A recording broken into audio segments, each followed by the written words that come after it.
ಪಶ್ಚಿಮ ಬಂಗಾಳ ಅಕ್ಷರಶಃ ಹೊತ್ತಿ ಉರಿಯುತ್ತಿದೆ. ಹಿಂದೂಗಳಿಗೆ ರಕ್ಷಣೆ ಇಲ್ಲವಾಗಿದೆ. ಅರಾಜಕತೆ ತಾಂಡವವಾಡ್ತಾ ಇದೆ. ವಕ್ಫ್ ವಿರೋಧದ ಹೆಸರಲ್ಲಿ ಏಪ್ರಿಲ್ 8ರಂದು ಪಶ್ಚಿಮ ಬಂಗಾಳದಲ್ಲಿ ಹುಟ್ಟಿಕೊಂಡ ಹಿಂಸೆ ಮತ್ತು ಅಲ್ಲಿನ ಹಿಂದೂಗಳ ಬದುಕನ್ನು ಬೀದಿಗೆ ತಂದಿದೆ. ವಕ್ಫ್ ತಿದ್ದುಪಡಿ ಕಾಯ್ದೆ ವಿರೋಧಿಸಿ ಪಶ್ಚಿಮ ಬಂಗಾಳದ ಮುರ್ಷಿದಾಬಾದ್ನಲ್ಲಿ ನಡೆಯುತ್ತಿದ್ದ ಪ್ರತಿಭಟನೆ ವೇಳೆ ಹಿಂಸಾಚಾರ ತಾರಕಕ್ಕೇರಿದೆ.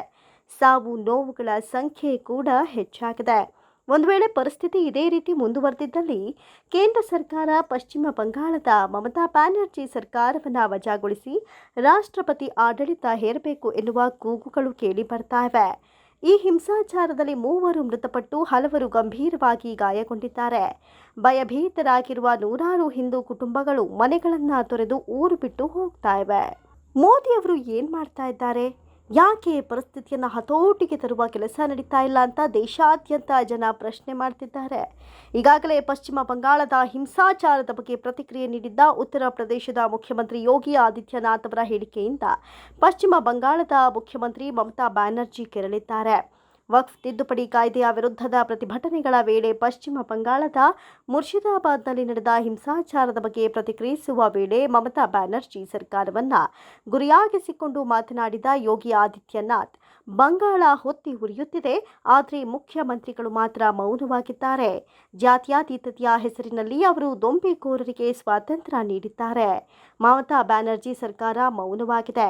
ಇಂಥ ಅರಾಜಕತೆಯನ್ನು ನಿಯಂತ್ರಿಸಬೇಕು ಎಂದಿದ್ದಾರೆ. ಅಲ್ಲದೆ ಮಮತಾ ಬ್ಯಾನರ್ಜಿಯವರು ಗಲಭೆಕೋರರನ್ನ ಶಾಂತಿ ರಾಯಭಾರಿಗಳು ಅಂತ ಕರೆಯುತ್ತಿದ್ದಾರೆ. ಹೊಡೆತದ ಭಾಷೆಯನ್ನು ಮಾತ್ರ ಅರ್ಥ ಮಾಡಿಕೊಳ್ಳುವವರಿಗೆ ಮೃದು ಮಾತುಗಳಲ್ಲಿ ಹೇಳಿದರೆ ಅರ್ಥವಾಗುವುದಿಲ್ಲ ಅಂತ ತಮ್ಮದೇ ಶೈಲಿಯಲ್ಲಿ ಯೋಗಿ ಗುಡುಗಿದ್ದಾರೆ.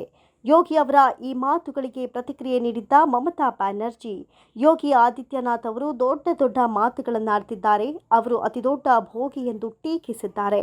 ಮಹಾಕುಂಭ ಮೇಳದಲ್ಲಿ ಹಲವಾರು ಜೀವಗಳು ಬಲಿಯಾಗಿವೆ. ಉತ್ತರ ಪ್ರದೇಶದಲ್ಲಿ ನಡೆದ ಎನ್ಕೌಂಟರ್ಗಳಲ್ಲಿ ಅನೇಕ ಜನರು ಸಾವನ್ನಪ್ಪಿದ್ದಾರೆ.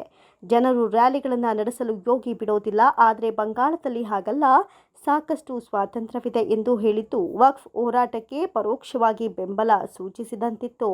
ಮತ್ತೊಂದು ಕಡೆ ಯೋಗಿ ಅವರ ಬಗ್ಗೆ ಮಮತಾ ಬ್ಯಾನರ್ಜಿ ನೀಡಿರುವ ಹೇಳಿಕೆಗಳಿಗೆ ಪ್ರತಿಕ್ರಿಯೆ ನೀಡಿರುವ ಯುಪಿ ಬಿಜೆಪಿ ವಕ್ತಾರ ರಾಕೇಶ್ ತ್ರಿಪಾಠಿ, ಮಮತಾ ಬ್ಯಾನರ್ಜಿ ಅವರು ಪಶ್ಚಿಮ ಬಂಗಾಳದಲ್ಲಿ ಗಲಭೆ ಎಬ್ಬಿಸಿರುವವರನ್ನ ಪೋಷಣೆ ಮಾಡ್ತಾ ಇದ್ದಾರೆ. ಹಾಗಾಗಿ ಯೋಗಿಜಿ ಗಲಭೆಕೋರರ ವಿರುದ್ಧವೂ ನೀಡಿರುವ ಹೇಳಿಕೆನ ಮಮತಾ ಬ್ಯಾನರ್ಜಿ ಅವರಿಗೆ ಇದು ಇಷ್ಟವಾಗಲಿಲ್ಲ ಅಂದಿದ್ದಾರೆ. ಅಲ್ಲದೆ ಯೋಗಿ ಆದಿತ್ಯನಾಥ್ ಉತ್ತರ ಪ್ರದೇಶವನ್ನ ಗಲಭೆಗಳಿಂದ ಮುಕ್ತಗೊಳಿಸಿದ್ರು, ಶಾಂತಿ ನೆಲೆಸುವಂತೆ ಮಾಡಿದ್ರು. ಮಮತಾ ಅವರು ಉತ್ತರ ಪ್ರದೇಶ ಮಾದರಿಯಿಂದ ಪಾಠ ಕಲಿಯಬಹುದು ಎನ್ನುವ ಮೂಲಕ ಮಮತಾ ಅವರಿಗೆ ಟಾಂಗ್ ಕೊಟ್ಟಿದ್ದಾರೆ.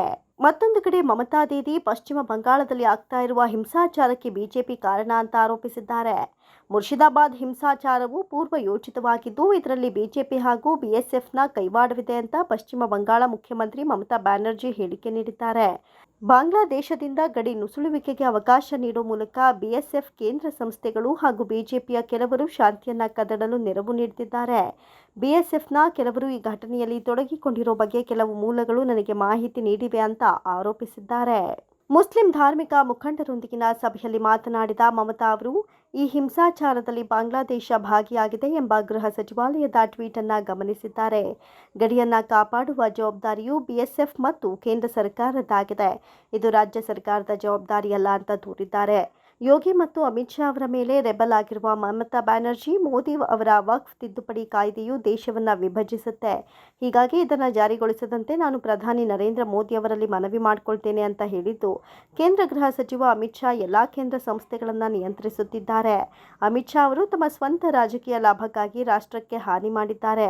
ಅವರನ್ನು ನಿಯಂತ್ರಿಸಿ ನಿಗಾ ಇಡುವಂತೆ ಪ್ರಧಾನಿ ಅವರಿಗೆ ಒತ್ತಾಯಿಸಿದ್ರು.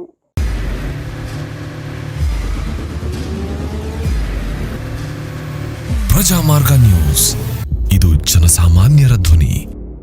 ನಮಸ್ಕಾರ. ನೀವು ನೋಡ್ತಾ ಇದ್ದೀರಾ ಪ್ರಜಾಮಾರ್ಗ ನ್ಯೂಸ್. ರಾಷ್ಟ್ರದ ರಾಜ್ಯದ ರಾಜಕೀಯದ ಬಗ್ಗೆ ಹೆಚ್ಚಿನ ಸಿನಿಮಾ ಅಪ್ಡೇಟ್ಗಳಿಗಾಗಿ ಫಸ್ಟ್ ಲೈಕ್ ಮಾಡಿ, ಸಬ್ಸ್ಕ್ರೈಬ್ ಆಗಿ, ಹಾಗೆ ಫಾಲೋ ಕೂಡ ಮಾಡಬೇಕು.